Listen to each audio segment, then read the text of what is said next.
Okay, everybody, we're going to be talking about Elimination Chamber and Raw. We're going to be talking about them both together, recapping everything.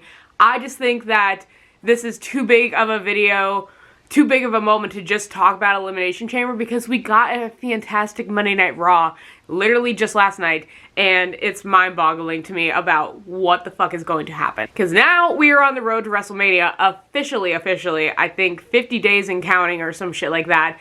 We are just going to break everything down, talk about everything. I'm so excited. Elimination Chamber. There's a lot of questions that came out of it, and that kept me guessing and so, like, ecstatic about a wrestling fan. Number one, that happened right off the bat of the show is Jade Cargill. Jade Cargill returned in this Storm attire. I fucking loved it. This whole Storm look that she has going on, I fucking love it.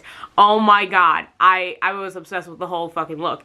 Then right away, I knew she was gonna go for Naomi. Naomi was someone in the back of my mind when it came to Jade Cargill, like in the whole attack thing. I knew Naomi was a person in the back of my mind. I just did not want to believe it was Naomi potentially turning heel, potentially being like the person that would take him out. But if you think about it, really, if you think about it, maybe Bianca Belair did not know what was going on. Maybe she just didn't know what was going on and she was just going with the fact that, hey, my girl Naomi said that she didn't do it. I'm gonna believe my girl. But the whole internet wants to come for Naomi and say that it was her. I also thought it was Bayley at some point. I thought it was Chelsea Green at some point.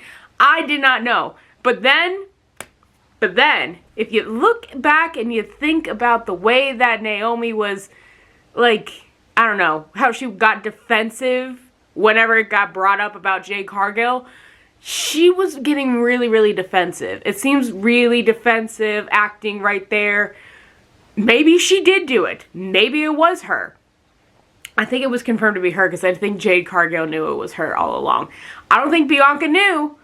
I do not think that Bianca knew, but there was a weird look that they gave each other in the chamber. I don't know if I could put the picture on here, but it's a weird look how Liv was at the camera, and then you see Naomi turn her back to look at Bianca, and like, I don't know if like they said words or not, but it was crazy. And then they released the camera footage that was in Bianca's pod in the Elimination Chamber. That was even crazy because like she's crying. She is so heartbroken that this is like happening. So maybe she just didn't know it was happening and she was just believing Naomi because Naomi said that she didn't do it. Maybe it was like that. But then again, Naomi also probably was jealous of Jade Cargill and Bianca Belair having the tag team titles. And Naomi was like on a huge losing streak after that. So maybe that's what ended up happening. Like the two things I could see coming out of this is we get Jade Cargill and Naomi at WrestleMania, which I'm not against. I'm not against that, like Jade now being a solo star. I'm not against that at all. I just am like, I'm just like, where does Bianca come in this? Because I feel like everybody thinks that Bianca is not innocent either. So I think that maybe now that she has declared a match with Io Sky, we'll get into that a little bit later on down the video. Maybe that there's something there, you know? Maybe that Bianca ends up coming into this storyline in some way. She's gonna want answers. We'll have to wait for SmackDown to see what happens. But that's gonna be crazy. I don't know. I would love to see Jade Cargill and Naomi at WrestleMania, but I don't know. The cards could switch up on us. We could not know. I completely forgot to talk about the Women's Elimination Chamber, which was so fucking good because we had Alexa Bliss, we had Bayley, we had Roxanne Perez, we had Liv Morgan, we had Bianca Belair. We've had them do their fucking thing for such like a significant great pairing for the women's division. It kept me guessing of like, oh, really anybody could win this. And, you know, this is like before I established it, before like everyone pretty much put their guesses in. Any of them women could have really won. It's pretty much crazy how any of them could have really won. And I was really like, okay, maybe Bayley has a shot of doing this. Maybe Roxanne has a shot of doing this. Maybe even Alexa Bliss has a chance of doing this. This is my first time ever seeing really Alexa Bliss also wrestle because when I first got into it, she was on maternity leave, so I couldn't really see her too much. But it was so exciting to see Alexa Bliss do a Twisted Bliss, do like all these like different things, especially in this new persona that she is in right now, which is great, and which is just amazing and great, and I hope that she affiliates herself with the Wyatt Six at some point, because it's like right there, you know? It's just right there. Roxanne and Bayley did their damn thing. Little Roxanne Perez, don't fuck with her. She came in there as the most dominant woman, basically as like an iron survivor of the Elimination Chamber, if you will. Like, she came in and she fucking did her shit. Same thing with Bayley. Bayley and her went out with each other. Liv Morgan, I'm giving the biggest reward of the Elimination Chamber to Liv Morgan. I will say that she had put up so much of a fucking fight. She put on her Instagram, like, all these bruises that she got, the fucking huge ass hair whip to her stomach that she got from Bianca. That was crazy. But overall, this shit was fucking insane, and I loved this women's Elimination Chamber. It was fucking crazy. Loved it. Then Bianca Belair wins the Elimination Chamber. She was one of my picks because I think it got established when Liv and Raquel, I think it was last Monday Night Raw, when they got the tag team titles. I knew from there that they weren't going to put the winner to be Liv, even though Liv has been extraordinarily dominating everything in this whole huge Liv Morgan heel run. I've been here for it. I mean, some of it I haven't been here for it. I mean, some of the bits are just a little bit annoying with Liv, just a little bit of things. But I'm still here for all this whole, like, Liv Morgan heel revenge tour, world tour, whatever the fuck she's calling it nowadays. I'm still here for it. So, but I knew when they put the tag team titles on Liv and Raquel that Bianca was going to be the one to win the Elimination Chamber. I think that was settled. But then midway during the chamber, I thought that Liv was going to win. But it ended up being Bianca. And I'm happy because now she's the first two-time Elimination Chamber winner. And I could not be more excited or happy about that because I love Bianca. I love who she is and what she is about. And she is just, like, one of the best. Then we get into the Trish Stratus, Tiffany Stratton, Nia Jax, and Candice LeRae match. Now that match, I feel like nobody was really that excited for. I was pretty excited about that because I got to see Trish Stratus wrestle.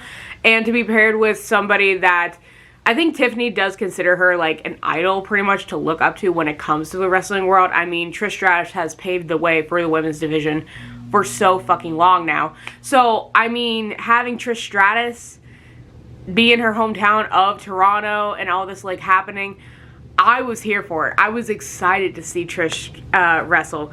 And to have a Stratus faction off the top rope with Nia Jax. Now that was fucking insane and I absolutely loved it. I was here for it. Now I could see something. Now I did see Charlotte potentially interfering with this match because I knew that Charlotte was in Toronto doing like meet and greets and stuff for the Elimination Chamber. So I'm not opposed to seeing. So I wasn't like thinking that clear off. So I was probably thinking at least like way clear off with that one because I thought that was maybe going to happen, but it never did. So I don't know what I was thinking.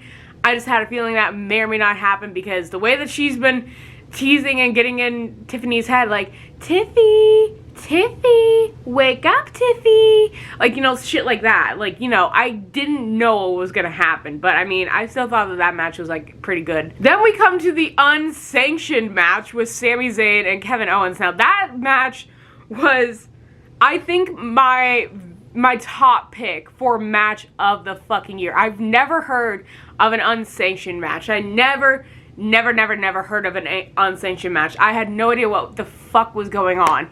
But it got so crazy that so many, like, people from WWE, even though I was told for an unsanctioned match, WWE does not affiliate themselves with it, that there was a lot of people from WWE that came out to stop Kevin, to stop Sami. There has been, like, shit going in eyes. There's been a lot of chairs. There's been tables on tables. There was stuff in the crowd. There was the whole barbed wire chair that Sami did, which is crazy. And then when Kevin won, I was like, okay, what the fuck was that match? But I thought it was so amazing. Like, that is an unsanctioned match, and I did not know what it was, but I found out, and I absolutely loved it. And then we get the return of the Apex Predator, the Viper, Randy Orton. I knew Randy was going to come back at some point. Thought it was for the Rumble. did not see it for being the match. However, I thought that if the ref gets knocked out, and there was three refs that got knocked out, I thought Randy was going to appear as one of the refs and stop Kevin, and Sami would pick up the win. That's what I thought was going to happen, but Randy came back to just see Kevin was about to bunt kick him, and then they stopped it. And I was like, okay, so WrestleMania? So, I mean, is this clarified as a WrestleMania match now because they are going to have a huge interaction? Is this what was supposed to happen at Crown Jewel? I think it was supposed to happen, but it just never did. I don't even know where that's gonna go. But Randy Orton, he ain't coming to fucking play. And hopefully this means he finally picks up a win. Because ever since he came back, he's been on a losing streak. And it's been making me a little mad because I really started to really like Randy Orton. Then we had the men's elimination chamber. Now this chamber I did react to. It is on my TikTok. I don't have much of it, but that whole thing was fucking crazy. Crazy, okay? Because going in it, I already knew that Drew McIntyre, Seth Rollins, and CM Punk had beef with each other, okay? I knew that CM Punk and John Cena had some type of like history there because they've been in the industry together for years. And I knew that they were going to have some type of moment together. Everybody hates Logan Paul. Everybody hates that man. Everybody was trying to get him out. Damian, oh my god, I wish they gave Damian a little bit more of a chance to be like the final three, you know? I wanted Damian to have more of a chance. So it's crazy enough that Drew McIntyre was the first person to get eliminated, which is crazy. And then I think it was Damian, and then I think it was Logan Paul. So after that, everything started to fucking heat up. Because CM Punk got Logan Paul out, which I was like, great, thank you. I was like, thank you, Punk. Thank you, CM Punk. Thank you, thank you, thank you. But then I was also saying, fuck you, Logan Paul, because he got Damian Priest out, and I was really mad about that. When it came down to the final three, Seth Rollins, CM Punk, and John Cena, I was like, oh god, this is interesting, because Punk and Seth, they had so much history together, and it still was not unsolved, even at the debut of Netflix. It was still not unsolved. I thought we were gonna get this match finally for WrestleMania. I guess we don't know. I'm trying to find the audio clip of what Seth said during this match, because him and John Cena had a face-off. He says, lay your hands off Punk, he's mine, go back to Hollywood and stop filming movies, and blah, blah, blah. I was like, Seth, damn. He really just wanted to get his hands on CM Punk, pretty much. I thought that part was crazy. But we've had such an insane men's match because John Cena put his everything in it. It was his last time. So he put in more effort, I think, and more, like, I don't know, energy and time into the chamber and then into the Rumble. Because in the Rumble, he kind of was a little bit late for a number start. But with the chamber, he was not even, like, the last out, which I was like, okay, this is going to be interesting. This is going to be exciting. We had a stare-off. We had them hug in person. We've had so much shit happen in that chamber. And Seth gave it his all. Seth, I will say, Seth Rollins gave it his all. CM Punk gave it his all. John Cena ended up being on top, and he ended up being the winner. I was just like, oh my god, these are the two people I wanted, like, the most. Even during the Rumble, like, I wanted CM Punk and John Cena to be the two biggest people I wanted to win either the Rumble or the Elimination Chamber. And John Cena ended up winning, which is crazy. Only because, which I think this is how we knew that John Cena was going to turn heel. Hello. He took the opportunity that Seth, when he got eliminated, took out CM Punk. John Cena took that opportunity, pinned him. That's how he fucking won. I think that's how we should have known that he was going to be heel. Then you bring out The Rock, the final boss. You bring him out with Travis Scott. Don't know why Travis Scott was there. Brought him out to the ring, and he's talking to Cody Rhodes about his soul and everything. Basically, the biggest line that Cody Rhodes said, "Hey, Rock, go fuck yourself." I literally screamed as loud as I could because I have never heard Cody Rhodes say that to The Rock. And then for them not to bleep it, holy shit, that was so fucking good. John Cena's reaction in the ring was crazy. He was gonna face John Cena. But I thought this is where we were gonna maybe get a heel turn from Cody Rhodes. Turns out it wasn't. I thought The Rock was gonna start beating him up. I thought Travis Scott was gonna start beating Cody Rhodes up. Turns out we get a John Cena heel turn. We get a John Cena heel turn, which is crazy fucking enough that even happened. Then they start beating up on Cody Rhodes. The Rock gives out a weird signal. I have no idea still to this day what it is. And it was just crazy, insane. And now we're going to get Cody Rhodes versus John Cena for the Undisputed Championship at WrestleMania 41. Which I wanted John Cena and Cody Rhodes to face at some point. I just did not think it was going to be at WrestleMania. It is fucking crazy and it's insane. And it's kind of like old face, new face of the company type of thing. But now we get a mega heel turn of John Cena, which is fucking insane. What everybody has wanted for 25 years. So that was the Elimination Chamber. I think it was the best PLE that we've had since maybe SummerSlam and since Survivor Series. I absolutely loved it. Now let's get into a few things that I've heard about from Raw. CM Punk and Seth Rollins went off on facing each other, giving each other promos. It was fucking insane and crazy.